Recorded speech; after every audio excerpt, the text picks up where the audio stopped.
예, 반갑습니다. 오늘은 사도행전 1장 12절에서 26절까지의 말씀으로 새로운 교회의 시작이라는 제목으로 함께 말씀을 나누려고 합니다.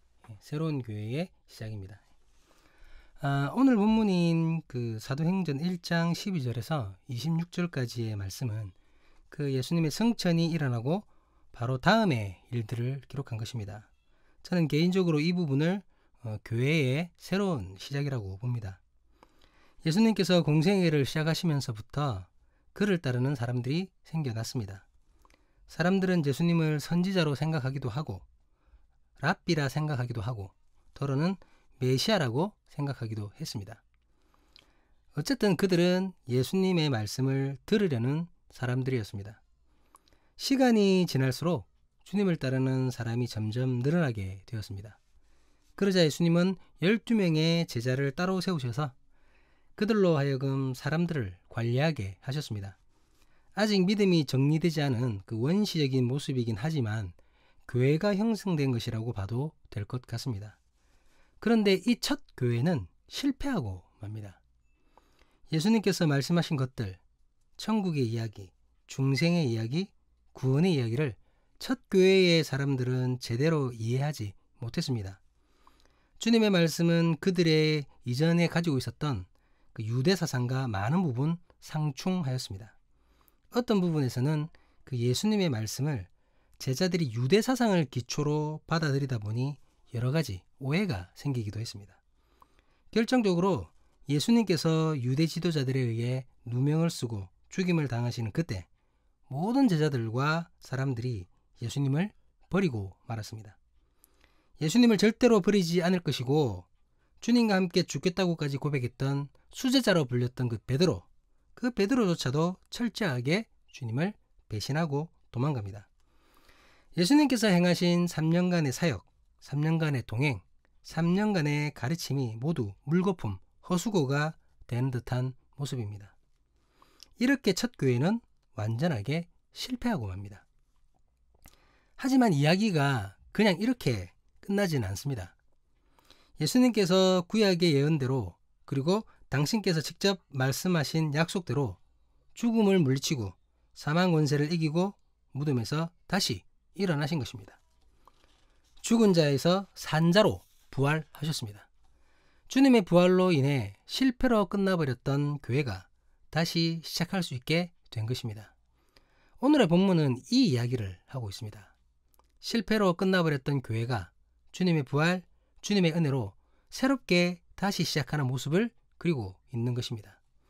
오늘은 이 말씀을 통해 실패했던 첫 교회가 새롭게 시작하면서 무엇을 준비하고 어떻게 행했는지를 살펴보려고 합니다. 그것으로 인해 우리가 사람이 교회로 새롭게 시작하며 이 새로운 시작의 도약을 주의 뜻 안에서 준비할 수 있기를 기대합니다. 오늘 본문은 크게 두 부분으로 나눌 수 있습니다. 첫 번째 부분은 1장 12절에서 14절까지입니다. 이 부분은 예수님의 승천 후에 성도들이 기도하면서 예수님께서 보내주신다고 약속하신 그 성령을 기다리는 제자들의 모습을 기리고 있습니다. 두 번째 부분은 1장 15절에서 26절까지로 예수님을 배반한 가룟 유다의 비참한 최후가 묘사되어 있습니다. 그리고 그로 인해 공석이 된 사도직을 구약의 예언대로 베드로의 주관하에 보충하는 장면을 나타내고 있습니다. 새롭게 시작하는 교회는 가장 먼저 그 예루살렘으로 돌아옵니다.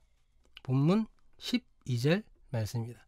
제자들이 감람원이라 하는 산으로부터 예루살렘에 돌아오니 이 산은 예루살렘에서 가까워 안식일에 가기 알맞은 길이라. 앞서 예수님의 승천을 목격한 제자들은 예수님께서 승천하신 장소인 그 감람원에서 예루살렘으로 돌아오게 됩니다. 예수님께서 잡히시던 날 그 이전에 제자들은 모두 도망가고 말았습니다. 그들은 분노한 군중 앞에 자신을 밝혀 드러내지 못했습니다. 그저 몰래 숨어서 예수님의 고난과 죽음을 지켜볼 뿐이었습니다. 예수님께서 죽임을 당하시자 도망갔던 제자들은 뿔뿔이 흩어지고 말았습니다. 망연자실을 하면서 예루살렘을 떠나지 못한 사람도 있었죠. 오도 가도 못했던 것이죠. 하지만 대부분의 제자들은 예루살렘을 떠나 고향으로 돌아가고 말았습니다. 이제 예수님도 안 계시고 더 이상 예루살렘에 있을 목적이 없는 것입니다.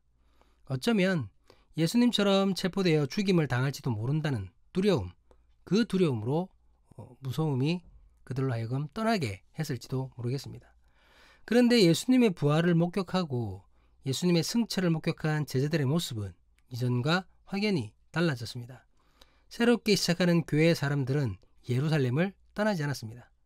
오히려 그들은 예루살렘으로 돌아왔습니다. 예수님의 다시 사심을 목격한 이들에게 예수님께서 죽으셨던 일은 이제 과거의 일이 되어버린 것입니다. 예루살렘으로 돌아온 예수님의 제자들은 이제 모두 한 곳으로 모이게 됩니다. 그리고 다 함께 한마음이 되어 같이 이렇게 기도를 하게 됩니다. 본문 13절 14절입니다. 들어가 그들이 유하는 다락방으로 올라가니 베드로, 요한, 야고보, 안드레와 빌립, 도마와 바돌로메, 마테와 및 알페오의 아들 야고보, 셀롯인 시몬, 야고보의 아들 유다가 다 거기 있어 여자들과 예수의 어머니 마리아와 예수의 아우들과 더불어 마음을 같이하여 오로지 기도에 힘쓰더라. 베드로, 요한, 야고보, 안드레와 빌립, 도마와 바돌로메, 마테와 및 알페오의 아들 야고보, 셀롯인 시몬, 야고보의 아들 유다가 다 거기에 있었습니다. 그리고 여자들과 예수님의 모친 마리아와 예수님의 아우들과 함께 마음을 같이하여 기도에 오로지 힘썼다고 기록하고 있습니다. 어떤 사본에는 그들이 기도와 간구에 전념하였다고 되어 있습니다. 그들은 10일 동안 기도와 간구에 전념했던 것입니다. 그들은 도대체 무엇을 간구한 것입니까? 바로 성령입니다. 예루살렘에 모인 새로운 교회의 구성원들은 예수님께서 약속하신 성령을 받기 위한 마음으로 오로지 한 마음으로 기도를 했던 것입니다. 예수님께서 승천하시기 바로 전에 무엇이라고 말씀하셨습니까? 오늘 본문은 아니지만 사도행전 1장 8절 말씀을 같이 보시도록 하겠습니다. 오직 성령이 너희에게 임하시면 너희가 권능을 받고 예루살렘과 온 유대와 사마리아와 땅끝까지 이르러 내 증인이 되리라 하시니라. 오직 성령이 너희에게 임하시면입니다.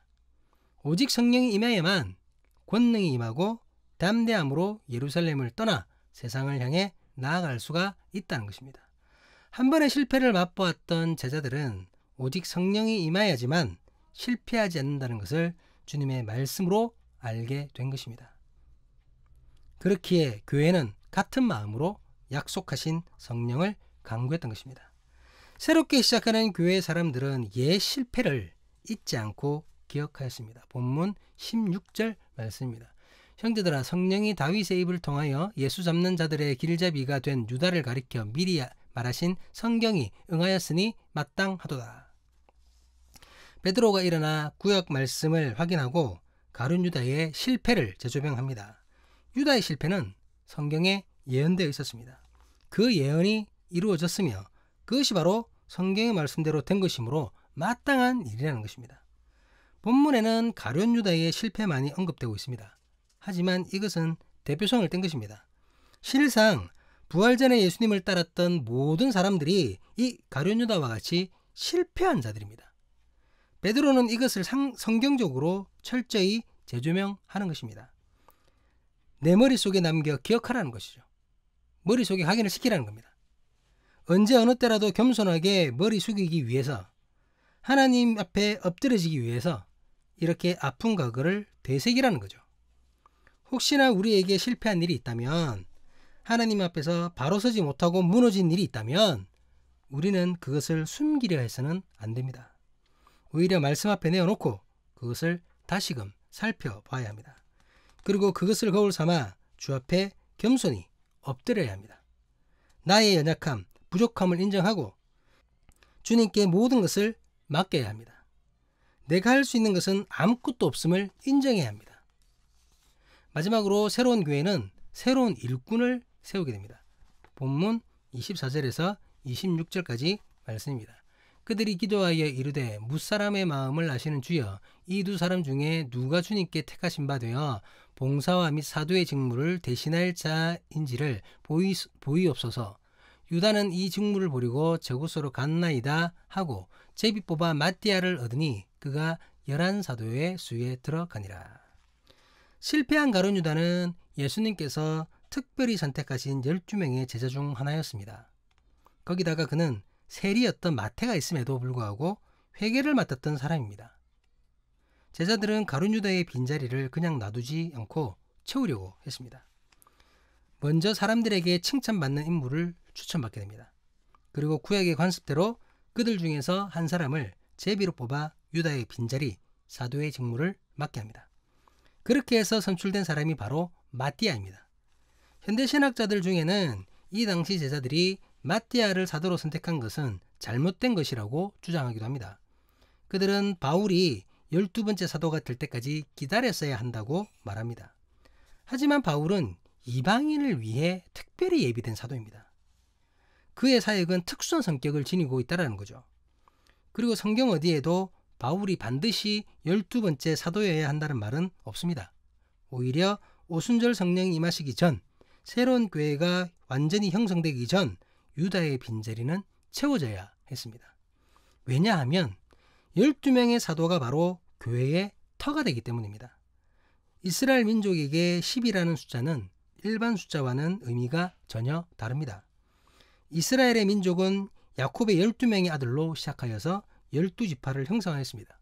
그리고 예수님께서는 12명의 제자를 세우셨습니다. 12는 하나님의 백성이 형성되는 충만함을 상징하는 숫자입니다. 제자들은 성령의 임재가 임하게 되면 언제든지 세상을 향해 나아갈 수 있도록 철저하게 사람을 준비했던 것입니다.